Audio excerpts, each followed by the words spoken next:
The wind came off the mountains that night like it had a grudge, and I stood in the middle of my own market with frost in my beard and not a soul who knew my name. That was the point.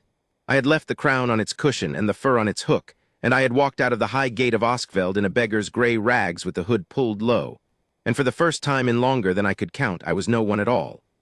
A big man, too big for the coat, shivering between the stalls of the long market of Brannock while the snow came down slow and patient over the lamps. I had told my steward I was riding to the border. I was not. I was hungry, and I was cold, and I was tired in a way that had nothing to do with the road. You should understand what drove a king to stand in the slush like a starving man. For 10 years my council had brought women to my hall, daughters of allied packs, silver-haired ladies with clever mouths, a princess from the southern holds who spoke 4 tongues and looked at me the way a hunter looks at a stag. Every one of them was worthy in the ways the world counts worth. And every time one of them was brought before me, I waited for the thing my father had promised me would come, the pull, the knowing, the wolf inside me lifting its head and saying there, that one mine, and every time there was nothing. Silence. A cold hearth where a fire should have been. My wolf had paced the same worn circle inside me for a decade, and I had begun to believe the circle was all there would ever be. So that midwinter, when the council pressed me again, choose, my king, the pack needs a Luna, choose any of them, I had done a mad thing instead. I had put on rags. If I could not find her among the gowns and the titles, I would go and look at my people plainly, the way the old kings were said to have done, and see for myself what kind of hearts still lived under my own roofs. Half a test, half a hope I would not have admitted to under torture. The market did not disappoint the cynic in me. I went to the first stall, where a fat woman sold roasted chestnuts, and I asked, in the small cracked voice a hungry man learns, if she had anything an old traveler might have for a copper less. She looked at my rags and told me to move along before I turned her customers' stomachs. At the second stall, a man selling wool blankets waved a hand at me like I was smoke. At the third, a girl selling hot cider laughed, not unkindly, just carelessly, the way you laugh at a dog that has wandered somewhere it shouldn't and turned back to her paying friends. I was not angry. I want you to know that. A part of me had come out here almost hoping to be disappointed, because disappointment is easier to carry than a hope you keep having to hold up. Cold, I told myself. This is what cold does to people. I had crossed half the market this way, turned away or ignored a dozen times, my hands gone from aching to that white dead quiet that comes before real harm, when I saw the last lit stall in the row. It was small, a crooked wooden thing with a lamp on a nail and a striped awning gone gray with age. Above it, painted in careful, faded letters on a plank, a number. 13. And behind the little counter, a woman. She was wrapped against the cold in a shawl that had been darned so many times it was more thread than cloth, and her hair had come loose from its pins in the wind, and she was blowing on her own bare fingers to keep them working while she stacked the last of her loaves. She was not what the court would have called a beauty. She had a plain, tired, good face, the kind of face you do not notice at first and then cannot stop noticing, and when she looked up and saw me shuffling toward her out of the dark, she did not flinch, and she did not wave me off. She smiled. "You look half frozen," she said. "Come to the lamp, there's a little warmth off it." I should tell you what happened inside me then, but the truth is I do not have a clean word for it. It was not the pull the old stories promise, that great hammer blow to the chest. It was quieter and stranger than that. It was the cold going out of me. All at once, the way frost leaves a window pane when you lay a warm hand flat against the glass, a slow, bright clearing from the center out. 10 years my wolf had paced its worn circle, and there, at the sound of a stranger telling me to come stand by her lamp, it stopped. Not still, the way a frightened thing goes still. It lay down. It lay down the way a hound lies down on a familiar threshold after a long day of hunting, with a great shuddering breath, as if it had finally come home. I did not know her name. I did not know anything about her, and something old and sure at the bottom of me knew her the way you know your own 2 hands. I nearly forgot to be a beggar. "Thank you," I managed in the cracked voice, and I came to the lamp. She went back to her stacking, giving me the small mercy of not staring at a hungry man too closely. "Bad night to be out with no coat worth the name," she said. "Where are you headed?" "Nowhere in particular," I said, which was truer than she could have guessed. "Well, nowhere can wait until you've warmed up." She glanced at the loaves and then at me, and I saw her do a small, quick sum behind her eyes, the sum of a person who does not have much and is deciding to give some of it anyway. She picked up a round, dark loaf, the good kind, still faintly warm from wherever she baked, and she held it out across the counter. I looked at it. "I've a copper," I lied, "only the one." "Keep your copper," she said. "It's the last of the batch and I'd only carry it home. Take it. You could sell it in the morning." "I could." She pressed it into my hands, and her cold fingers brushed mine, and I felt that clearing go through me again, brighter. "But you're hungry now, and morning's a long way off for a body with no coat. Eat." I have been given a great many things in my life. Crowns, oaths, the bowed heads of packs. I have never in my life been given anything the way that woman gave me a loaf of bread, as if it were the most ordinary thing in the world, and also as if it mattered that I, specifically, should not be hungry. I ate it standing at her lamp, and she talked to me while I did easy, unhurried talk about the weather and the poor market, and how the salt had gone dear, and she did not once make me feel like a thing to be pitied. When I had finished, she poured me a cup of thin barley tea from a pot she kept warm on a brazier at her feet, and I warmed my ruined hands on it, and I looked at her plain, good face in the lamplight, and I thought, there you are. 10 years, and here you are, selling bread in the cold at the end of the row. "You're kind," I said. "I meant it as a beggar, I felt it as a king." She laughed, embarrassed, and tucked a loose strand of hair back. "It's only bread." "It isn't," I said, "but I'll not argue with you about it." A voice cut across the aisle before she could answer. "Leora, you still open?"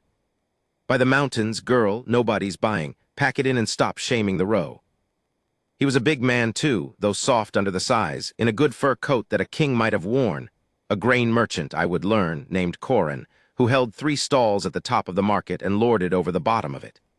He came down the aisle with 2 of his hands trailing after him, and he looked at me the way you'd look at something stuck to your boot, and then he looked at her. "Feeding strays again," he said, and made a sound of disgust. "That's your whole trouble, that, no head for it. You give away the loaf, and wonder why your father died a poor man." He said it lightly, as a joke, in front of me, in front of his men. The particular cruelty of a man who has learned he can be cruel to someone and call it teasing, and no one will stop him. So her name was Leora, and this was the shape of her days.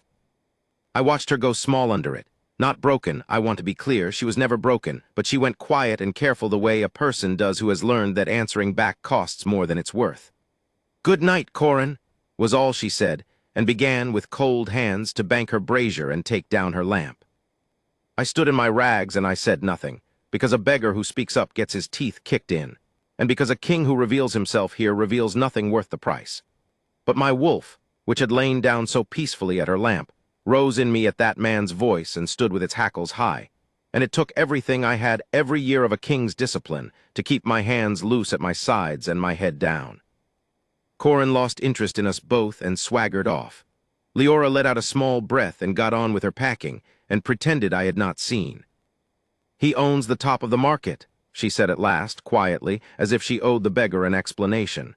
"It's easier to let him have his say." "That's not the same as him being right," I said. She looked at me then, really looked, for the first time, a long, searching look at the big, ragged stranger with the strange, sure voice, and something moved behind her tired eyes that I could not name. Then she smiled, tiredly, and handed me a second small loaf for the road, and told me to find shelter before the wind turned, and I went out of the light of stall 13 and back into the dark with 2 loaves and a cup of barley tea sitting in me like a fire. I did not go home that night. I found a stable loft on the edge of Brannock and lay awake in the straw with my ruined hands tucked under my arms, and I stared at the dark, and for the first time in 10 years I let myself hope out loud, in the privacy of my own skull. Her, I thought, it's her. And then, because I was a king and not a boy, I thought of everything that stood in the way of that being simple. She did not know me. If I walked back tomorrow in my crown, she would see the king and not the man she'd fed at her lamp, and I would never know which of us she was bowing to.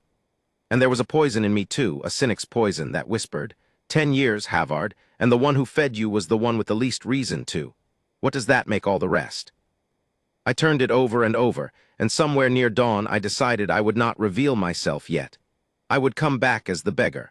I would let her be kind to a man who could give her nothing, for as long as she would, because a heart is easiest to read when it thinks no one important is watching. So I stayed. I sent one rider quietly to the hall with word that the king was well and would return in his own time. And I stayed in Brannock as a nameless big man in gray rags, and every evening I came to stall 13. I learned her in pieces, the way you learn anything worth knowing.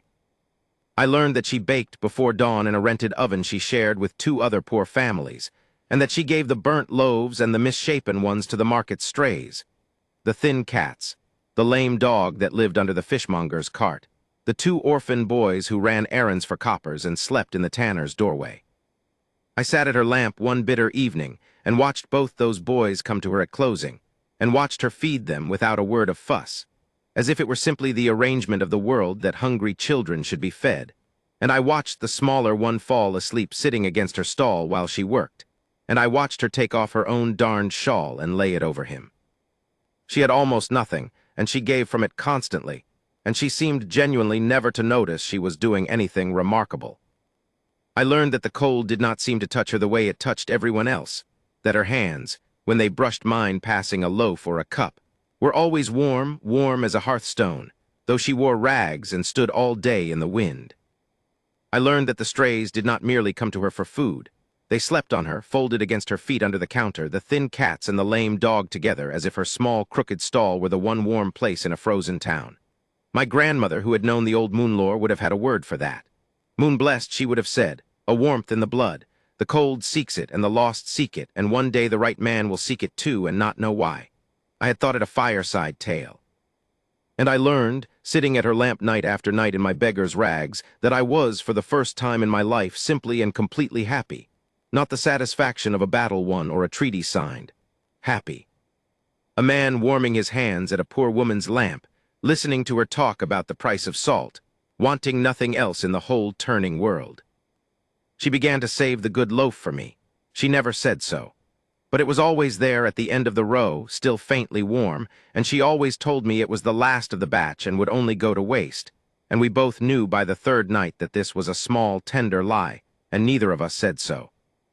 "You never tell me where you're from," she said one evening, near the end of it, while the snow ticked against the awning.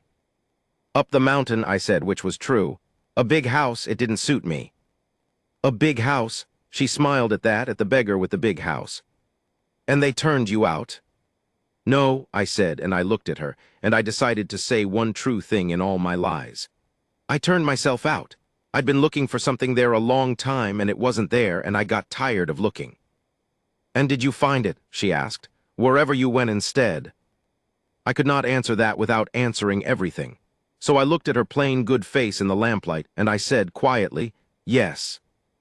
She held my eyes a moment too long, and the color came up in her cold-bitten cheeks, and she turned quickly to her loaves, and I understood that whatever mad thing was happening to me was, in some smaller, unknowing way, happening to her as well. She did not know why she saved the good loaf for a beggar. She only did. It could not have gone on. These things never can. It ended the way most cruelties do, not with the villain's grand scheme, but with his small daily meanness finally going too far. It was the last market before the deep of winter closed the roads, and the aisle was busy, and I was standing at stall 13 in my rags when Corin came down the row again with his men. He was in a foul humor over some deal gone wrong at the top of the market, and he came looking for something small to break, and he found Leora, who had that morning set her prices a copper under his on the winter bread. "Undercutting me now?" he said, and swept his arm across her counter, and 3 loaves went into the slush. "You'll sell at my price, or you'll not sell in my market, girl. This whole rotten stall's mine to close whenever I like. You think the market warden listens to you, or to me?" And he put his boot on one of the fallen loaves and ground it into the wet mud while the aisle watched and said nothing, the way aisles always say nothing, because Corin owned the top of the market and no one wanted to be next. Leora did not cry, and she did not beg. She knelt down in the cold mud in front of all of them and began, with her warm hands, to pick up what could be saved of her ruined bread, quietly, with a dignity that made the whole thing worse to watch. And I stopped being able to be a beggar. I did not shout. I did not strike him. A king does not brawl in a market like a drunk. I simply straightened up out of the beggar's stoop I had been wearing for a fortnight, to my full height, which is considerable, and I put back my hood, and I stepped between Corin and the woman kneeling in the mud, and I looked at him. I have spent my whole life learning how to make men afraid without raising my voice. I let Corin have all of it. "Pick that up," I said. He laughed, the reflexive laugh of a man who has never once been answered back. And then the laugh died, because his men had gone very still behind him, and one of them had made a small, strangled sound, and another had dropped to one knee in the slush. Because I was known, of course I was known. A king's face is on his own coin. And the men who traveled and traded, who dealt at the top of a market, those were exactly the men who had stood in my hall and seen me on my throne. It took a moment. It always takes a moment when the world turns over. I watched it move down the aisle like a wind through wheat. The recognition, the whispering, then the terrible silence, then the kneeling, one and then a dozen, and then the whole frozen crowd going down into the mud with their heads bowed. "The king," someone breathed. "It's the king, it's King Havard." Corin's face went the color of tallow. His mouth worked. "Am my king?" I didn't she. "Pick up the bread you ruined," I said again in the same quiet voice, "and beg her pardon, not mine." "Hers." He got down in the mud, that big soft man in his fine fur coat, and he gathered the crushed loaves with shaking hands, and he begged the pardon of the woman he had bullied at the bottom of the market for years, while the whole market knelt and watched, and his voice cracked doing it. I want to tell you I felt triumph. I mostly felt tired and a little sick at how simple it had always been to stop him and how long no one had. And then I turned to her. Leora had risen out of the mud. She was standing very straight, and she was looking at me, at the king standing where the beggar had been, and I watched the understanding come into her face, and it was terrible, and I would spend a long time wishing I had found a gentler way. Because what came first into her eyes was not wonder. It was hurt, the plain deep hurt of a person who has been kind, freely and truly kind, and now believes she has been made a fool of by someone playing a part. "You," she said, just that, and she took a step back from me. The whole market was on its knees around us, and she was the only one standing, and she was looking at me like I had taken something.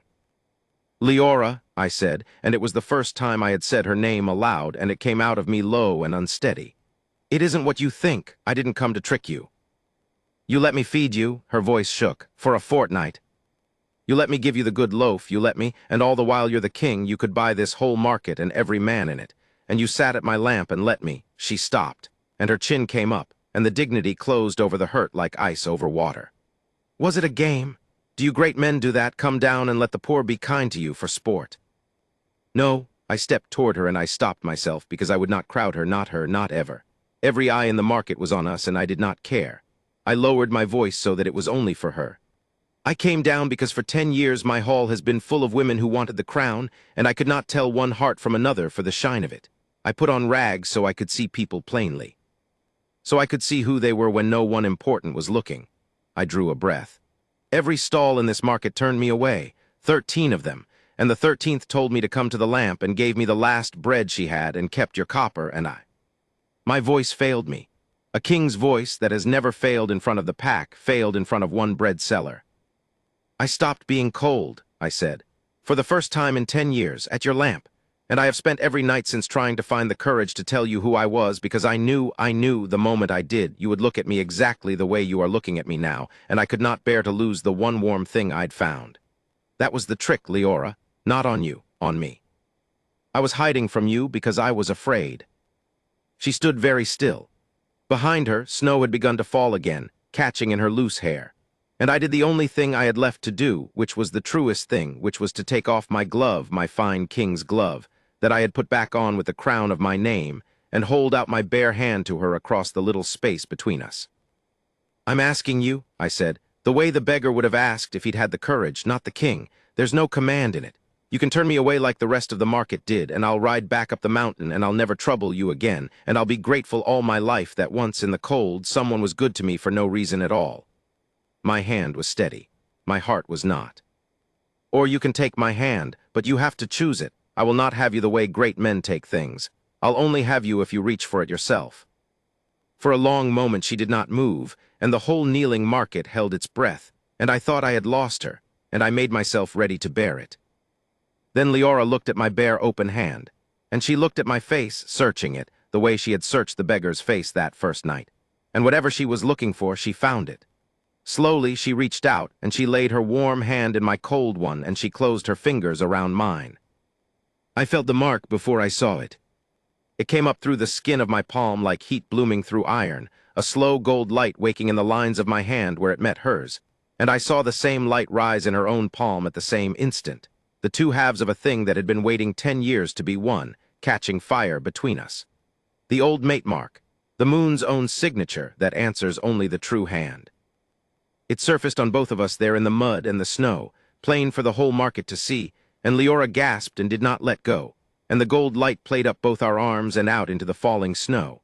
And around us the strays came out from under the carts and the stalls, the thin cats, the lame dog, the market's whole ragged company of lost things, and gathered at her feet and lifted their heads. Oh, she said just that, all the hurt gone out of her and only the wonder left. Oh, it was real. It was real, I said. It was always real. You never fed a beggar, Leora. You fed the man who's been looking for you his whole life and didn't know your face until he saw it at the end of the row.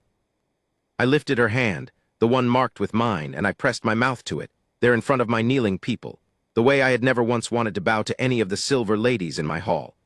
And the market let out its breath all at once, a sound like the whole town sighing, and someone began to weep, and the two orphan boys pushed through the crowd and flung themselves at her skirts, and she gathered them in with her free hand and would not let go of mine with the other.